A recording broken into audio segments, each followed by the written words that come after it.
Lucky డ్రాలో భాగంగా 6వ రోజు తిరుపతికి చెందిన విజయ ఎలక్ట్రిక్ స్కూటర్ను కైవసం చేసుకున్నారు. ఈ కార్యక్రమానికి మాజీ తుడా చైర్మన్, టీడీపీ నాయకులు నరసింహ యాదవ్ ముఖ్య అతిథిగా పాల్గొన్నారు. ఈ సందర్భంగా ఆయన మాట్లాడుతూ, తిరుపతి పవిత్ర పుణ్యక్షేత్రంలో ఏర్పాటు చేసిన శుభమస్తు షాపింగ్ మాల్ సామాన్య, మధ్యతరగతి వారి మన్ననలను పొంది అచిరకాలంలోనే నెంబర్ 1 షాపింగ్ మాల్గా అవతరించిందని పేర్కొన్నారు. దిగువ, మధ్యతరగతి స్థాయి నుంచి సంపన్నుల వరకు అందరి ఆదరాభిమానాలను చురగొనడం ఒక్క శుభమస్తు షాపింగ్ మాల్కే సాధ్యమని తెలిపారు. శుభమస్తు షాపింగ్ మాల్ ఖాతాదారులందరూ ఈ పండుగ ఆఫర్లను సద్వినియోగం చేసుకోవాలని కోరారు. ఈ కార్యక్రమంలో shopping mall manager Munishankar, Venkatesh, Jitendra తదితర సిబ్బంది పాల్గొన్నారు. ఒక పేదవారికి సంబంధించి బట్టలు కొనుగోలు చేయాలంటే కూడా ఇక్కడ అతి తక్కువ ధరలో బట్టల్ని, గుడ్డల్ని వాళ్ళకి అతి తక్కువ ధరలో షాపింగ్ మాల్లో ఇస్తూ ఉన్నారు.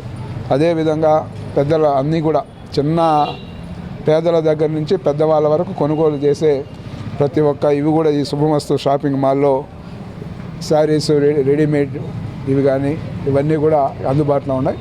కాబట్టి వీళ్ళు ఈ పండుగల సందర్భంగా, నూతన సంవత్సరం సందర్భంగా ఇలాంటి డిపో ద్వారా లబ్ధి వాళ్ళ యొక్క కస్టమర్లకి ఇది అందించిన దానికి శ్రీ వెంకటేశ్వర స్వామి ఆశీస్సులు వీళ్ళ సంస్థ ఇంకా ముందుకెళ్ళి ఇంకా అనేక బ్రాంచ్లు కూడా ఏర్పాటు చేయాలని కూడా మనస్ఫూర్తిగా కూడా కోరుకుంటూ శుభమస్తు యాజమాన్యాన్ని అభినందిస్తూ కూపన్ నంబర్ 1849కి ఈ లక్కీ డ్రా అనేది తగిలిందండి.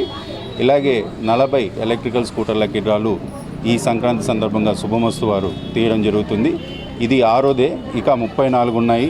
ఈ 34 ఎలక్ట్రికల్ స్కూటర్స్ కూడా ప్రతి ఒక్క ఖాతాదారు వచ్చి శుభమస్తు షాపింగ్ మాల్లో పర్చేజ్ చేసి వాళ్ళు గెలుపొందవలసిందిగా కోవడమైంది.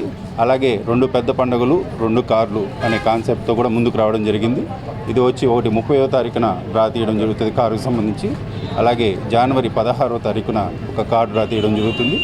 ఈ స్కూటర్లే కాకుండా కార్ డ్రాలో కూడా మీరు పాల్గొని విజేతలుగా నిలవాలని కోరుకుంటున్నాను.